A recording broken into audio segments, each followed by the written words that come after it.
In the winter of 2004, families gathered inside one of Moscow's most popular indoor water parks. Outside, the city was frozen. Inside, it felt safe, warm, and ordinary. Parents watched their children swim, people laughed, music played, and then the roof came down. Tonight's story isn't just about a structural failure, it's about warning that was ignored, corners that were cut, and the disaster that didn't have to happen. A tragedy that killed dozens and injured hundreds, yet quietly faded from public memory outside of Russia. Come on guys, if you are new to the channel, see the content, see the analysis, and if you think that this is something that you can like, then consider subscribing and turn on notifications so you don't miss future cases like this. Now let's get back to the night inside Transvaal Park. It was 7:15 p.m. on February 14, 2004. The glass and steel dome of the Transvaal Water Park in Moscow failed. The structure, designed to resemble a whale's tail and shelter visitors from the bitter Russian winter, disintegrated in seconds. Inside, the temperature was a tropical 30 degrees, while outside it sat at a freezing -20 degrees. This violent thermal contrast had placed immense stress on the roof's support. When the binds snapped, the 4,500 square meter dome crashed down onto the swimmers below, burying families under tons of concrete, steel, and shattered glass. The collapse destroyed the children's pool and the central porch. Rescue teams arrived to a chaotic scene, hindered by darkness and ice. Even the rescue dogs suffered injuries, cutting their paws on the thick carpet of broken glass covering the wet floors. As emergency crews worked to free the trapped, the human response revealed its own darkness. Igor Trunov, a lawyer representing the victims, alleged that police officers at the scene looted lockers, stealing valuables while people screamed for help beneath the rubble. The rescue operation continued for 2 days, but the eventual death toll was staggering. 30 people confirmed dead, including 8 children and 193 injured, many suffering severe crushing injuries or amputations. In the immediate aftermath, the Russian state scrambled for an explanation. Coming just 1 week after a metro bombing that killed 41 people, officials initially floated to the theory of terrorist attacks. Investigators scoured the debris for bomb fragments or blast patterns. They found none. Forensic teams instead recovered waterlogged concrete and failed steel joints. The narrative shifted from an external sabotage to internal failure, triggering a criminal investigation into the construction and maintenance of the facility. The authorities had to explain how a modern flagship entertainment complex had turned into a mass grave in broad daylight. The investigation dug into the park's history, revealing that the disaster had been years in the making. The facility, opened in 2002, was a massive project costing roughly $40 million,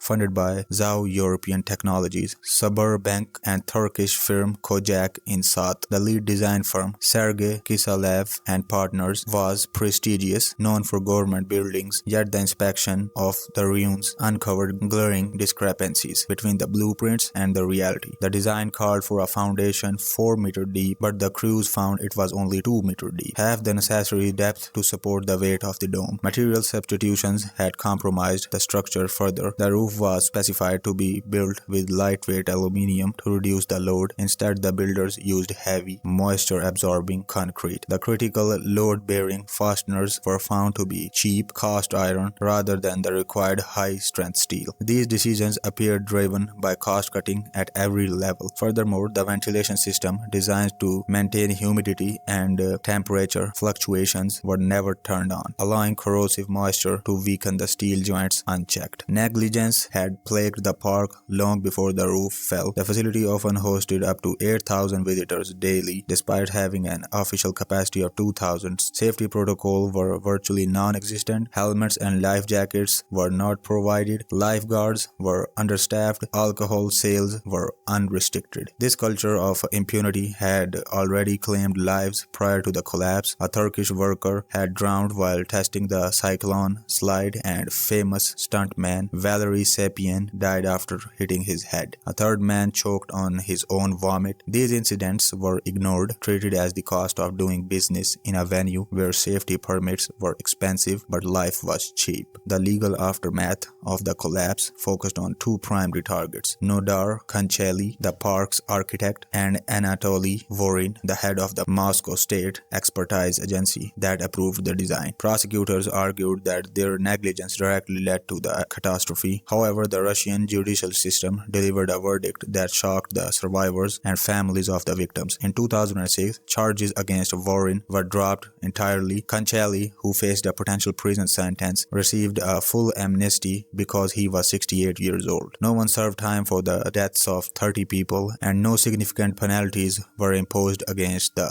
investors or construction companies. Victims were left to rebuild their lives with minimal support, while some received court-ordered payouts. The maximum compensation was roughly 500,000 rubles, that is approximately 17,000 US dollars at that time, a sum many received late or not at all. The human cost was personal and permanent. Tamara Papachili lost both her legs. Uliana Myler-Gervaskia lost both her parents. Vika Samonova, a child, lost her pregnant mother. Lawyer Igor Trunov filed 20 lawsuits and won, but the state dragged its feet on payments. A 2008 complaint filed with the European Court of Human Rights alleging state negligence eventually faded without bringing justice. The failure of accountability had deadly consequences. 2 years after the Transvaal collapse, in 2006, the roof of the Basumani market in Moscow, another building designed by Nodar Konchely, caved in, killing another 65 people. Konchely was cleared of wrongdoing in that case as well, maintaining his denial of responsibility until his death in 2015. The site of the water park was eventually demolished and a new complex built in year 2013, marked only by a small chapel. For the victims and the public, the promise of a new face of Russia had been built on a foundation of greed and indifference, leaving only rubble and silence in its wake. That is all for today's video. If you like the content, if you like the video, do leave a like, subscribe to the channel, and until then, goodbye and good night.